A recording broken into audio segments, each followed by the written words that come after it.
సంగారెడ్డి జిల్లా పటాన్చెరు ఎమ్మెల్యే గూడెం మహిపాల్ రెడ్డి సోదరుడు మధుసూదన్ రెడ్డి ఇంటికి మాజీ మంత్రి సిద్దిపేట ఎమ్మెల్యే హరీష్ రావు వచ్చారు. జిల్లా పరిషత్ చైర్పర్సన్ మంజుశ్రీ, ఎమ్మెల్యే చింతా ప్రభాకర్, మాణిక్యరావు, కొత్త ప్రభాకర్ రెడ్డి, మాజీ ఎమ్మెల్సీ భూపాల్ రెడ్డి, ఎర్రోళ్ల శ్రీనివాస్తో పాటు ఒంటేరు ప్రతాప్ రెడ్డి, మాజీ ఎమ్మెల్యే క్రాంతికుమార్ గూడెం బ్రదర్స్ ఇండ్లలో నిన్న ఈడీ అధికారులు సోదాలు చేసిన నేపథ్యంలో వారిని పరామర్శించారు.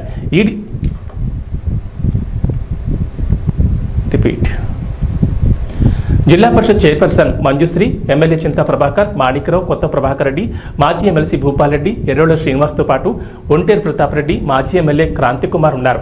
గూడెం బ్రదర్స్ ఇండ్లలో నిన్న ఈడీ అధికారులు సోదాలు చేశారు. ఈడీ తనిఖీల వివరాలను మాజీ మంత్రి హరీష్ రావు అడిగి తెలుసుకున్నారు.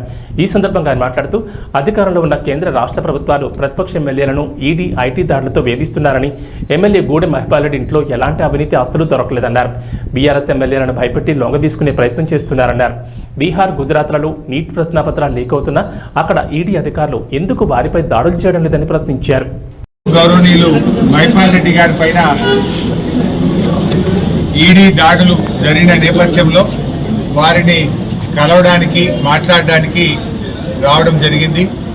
ముఖ్యంగా ఈరోజు దేశంలో అధికారంలో ఉన్న కేంద్ర ప్రభుత్వం, రాష్ట్రంలో అధికారంలో ఉన్న రాష్ట్ర ప్రభుత్వాలు ప్రతిపక్ష నాయకులను, ప్రతిపక్ష శాసనసభ్యులను టార్గెట్గా చేసి వేధించే కార్యక్రమానికి పాల్పడుతూ ఉన్నారు. ఇప్పుడే మేము మహిపాల్ రెడ్డి గారితో మాట్లాడితే కనీసం ఇంట్లో డబ్బు కానీ, బంగారం కానీ, ఎలాంటి వస్తువులు కానీ ఇంట్లో ఒక్కటి కూడా అక్రమంగా దొరికింది ఏమీ లేదు. ఏది ఉన్నా ఐటీ రిటర్న్స్తో బాజాప్తా అన్ని క్లియర్గా స్పష్టంగా ఉన్నాయి తప్ప ఒక్క తప్పు కూడా లేదు. అయినా ఎందుకు దాడులు చేస్తున్నట్టు? కేవలం భయభ్రాంతులకు గురి చేయడం, లొంగ తీసుకునే ప్రయత్నం చేయడం. ఒకవైపు రాష్ట్ర ప్రభుత్వం అక్రమ కేసులు పెట్టి ప్రతిపక్ష శాసనసభ్యులను పార్టీలోకి తీసుకోవడానికి మరి ఈరోజు రాష్ట్రంలో కాంగ్రెస్ ప్రభుత్వం చేస్తూ ఉంది. ఇవాళ దేశంలో ఐటీ, ఈడీ దాడుల గురించి ఏ రకంగా జరుగుతున్నాయో దేశ ప్రజలందరూ కూడా చూస్తూ ఉన్నారు. కేవలం ప్రతిపక్ష నాయకుల మీదనే జరుగుతూ ఉంటాయి. ఇవాళ నీట్ ప్రశ్నపత్రం లీక్ అయింది. దేశంలో 24 లక్షల మంది వైద్య విద్య కోసం పరీక్ష రాస్తే ఆ పరీక్ష ప్రశ్నపత్రం అంగట్లో సరికైపోయింది.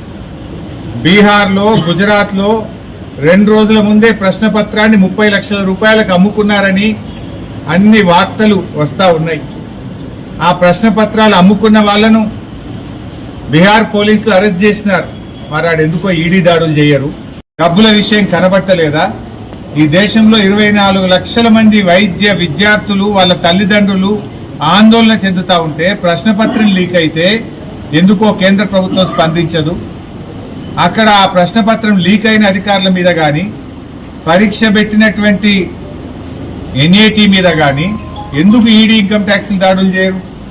అంటే అధికార పక్షానికి ఒక నీతి, ప్రతిపక్షానికి ఒక నీతి. ప్రతిపక్షాల మీద అక్రమ కేసులు పెట్టడం, లొంగ తీసుకునే ప్రయత్నం చేయడం ఈరోజు జరుగుతూ ఉంది. ఎందుకు నీట్ ప్రశ్నపత్రం మీద ఈరోజు కేంద్ర ప్రభుత్వం స్పందించరు? ఎందుకు ఈడీ, ఐటీ దాడులు ఇప్పటిదాకా ఎక్కడ కూడా ఎందుకు చెయ్యరు అని నేను అడుగుతా ఉన్నా. ఇవాళ దేశమంతా ఇబ్బంది పడతా ఉన్నారు.